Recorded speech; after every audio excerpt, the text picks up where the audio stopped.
Favorite mo rin ba ang bangus? Ako, favorite ko rin ang bangus. At lagi bang paksim na bangus at sinigang na bangus ang recipe mo sa bangus mo? Aba naman mga palangga, try nyo na ang recipe ito dahil siguradong mapapa-unli-rice ka. Ayan, magandang buhay at magandang araw na naman po sa ating lahat mga palangga ko. Nandito na naman po ang inyong lingkod, Triple C Cooking, at magbabahagi na naman po tayo sa inyo ng masarap na recipe, katakam-takam at talaga namang masisira ang diet mo dahil mapapa-unli-rice ka. Kaya naman mga palangga, kung gusto nyo pong subukan ang recipe na to, aba ano pa bang inaantay mo? Di watch mo yung full video and please po pa-subscribe naman ang aking YouTube channel and click the notification bell para updated kayo sa aking mga upload. Ayan, katakam-takam ba? Kaya naman subukan mo na. Kaya arat na, watch na natin ang full video.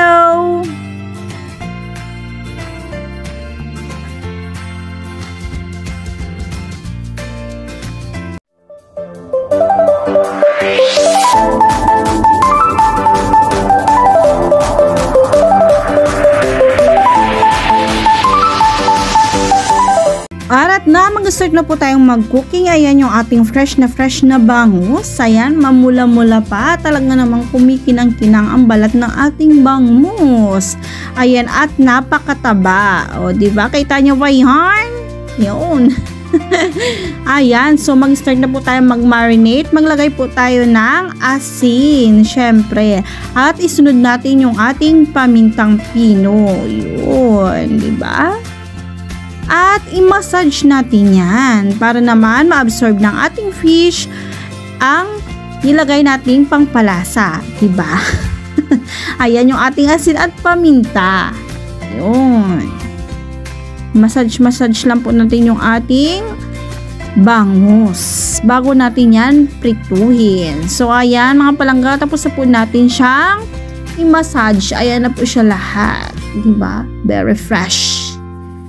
Yun, mag-start na po tayong mag-cooking o magprito ng ating bangus. Syempre, maglagay tayo ng kawali, painitin natin at maglagay tayo ng mantika. At ilagay natin syempre yung ating marinated bangus. Yan, prituhin po natin yan ng medyo tostado. Yan. Sige po mga palangga, tayo po muna'y mag-prito.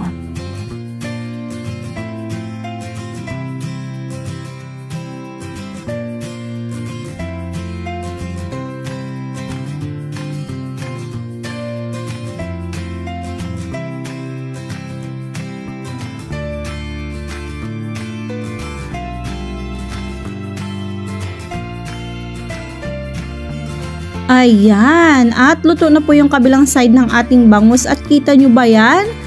Napakasakto lang po ng ating pagkakaluto or pagkakaprito or pagkakatusta ng ating bangus, di ba? Light brown lang po ang kulay ng ating pagkakaprito. Yun. Siguradong crispy yung ating bangus, piniritong bangus. Ayan. At ayan mga palangga, luto na yan, kaya naman ilalagay na po natin sa ating malinis na lalagyan. Ayan, hanguin na po natin.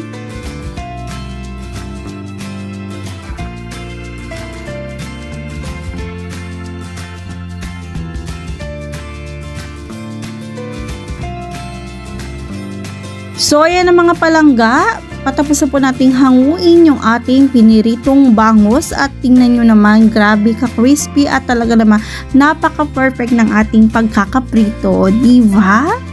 At ayan mga palangga, nilagay na po natin yung ating malinis na kawali at naglagay po tayo ng kaunting mantika at inilagay ko na nga rin po yung dinice nating bawang. Hindi po natin ito masyadong itutusta ng gusto, dapat yung light lang po ang pagkakatusta ng ating bawang at naglagay po tayo dyan ng sibuyas. Ayan. At igisa-gisa lang po natin mga palangga. Yun. At habang ginigisa natin yung ating sibuyas at bawang, gagawa po tayo ng sauce or sarsa ng ating bangus. Naglagay po ako ng paminta at maglalagay po tayo dyan ng 3 tablespoon ng soy sauce. Ayun. At maglalagay po tayo dyan ng 60 grams na Mamacita oyster sauce. At maglalagay rin po tayo ng sugar. Bahala na po kayo kung white sugar or brown sugar. Basta 1 kalahating kutsarang asukal or 1½ tablespoon ng sugar. At naglagay po ako dyan ng 1 basong tubig. Ayan, para hindi naman po masyadong concentrated yung ating sarsa or sauce ng ating bangus. At i-mix lang po natin ng maayos para matunaw po yung asukal na nailagay natin at mag-mix yung mga ingredient na ating nailagay. Ayan, naglagay rin po ako ng calamansi juice. Siguro mga 5 piraso po yan siya, medium size. Ayun, at naglagay rin po tayo dyan ng ketchup, hot and spicy ketchup, UFC po ang aking ginamit. Pero mga palangga, pwede kayong gumamit ng ibang brand kung ano po yung gusto ninyo. Ayan, i-mix-mix lang po natin yan ng mabuti hanggang sa mag-mix po yung mga ingredient na ating nailagay. So, okay na po yan mga palangga, kaya naman balikan natin yung ating ginigisa. Ayan, at naglagay po tayo dyan ng paminta. Ayun.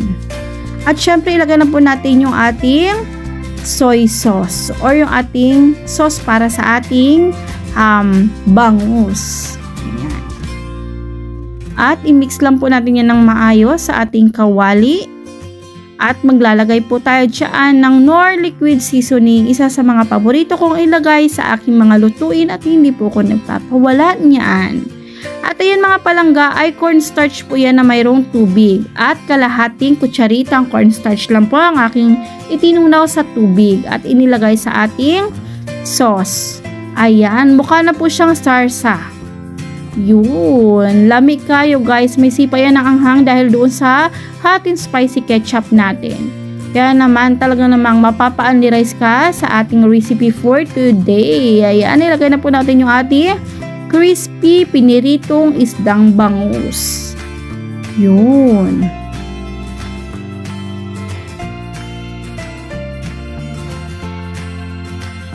Ayan, at dahil nailagay na natin lahat ng ating mga fish, ayan, haluin na po natin or balik-balik na rin lang natin para malagyan po lahat ng sauce. Yun, diba? Ayan, ganyan lang mga palangga. Very easy lang po itong lutuin at kayang-kaya nyo po itong mga mami.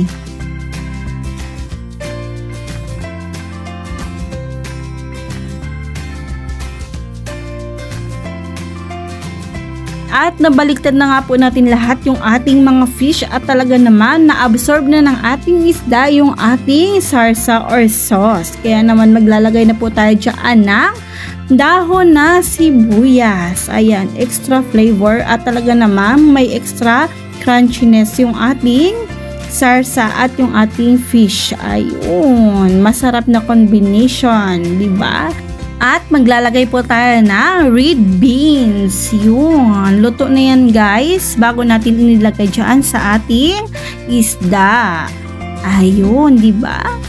Lamig kayo guys. Ayan, luto na ang ating bangus at ready to serve na yan mga palangga. Diba? Nakakatakam talaga namang mapapa-unli-rice ka dito. Kaya naman mag-prepare ka na isang rice cooker na kanin. Ayan, mag-presentation na tayo mga palangga. Yun, sana naman mga palangga, try nyo tong recipe na to dahil siguradong magugustuhan nyo po ito at ng inyong pamilya. Ayan. Lamig kayo, sabaw pa lang or sarsa pa lang, ulam na. Talaga namang nakakatakam. Natakam ko ba kayo? Kaya naman kung gusto nyo po ang recipe ito, subukan nyo na. Subukan nyo na po. At sundan nyo lang po ang procedure ng aking pagkakaluto. Ayan, thank you so much po sa inyong patuloy na panunood ng aking YouTube channel, ng aking mga upload. Kaya naman mga palangga, please subscribe my YouTube channel and click the notification bell para updated kayo sa aking mga upload. Ayan, thank you so much po. Bye-bye! Sa susunod na upload ulit.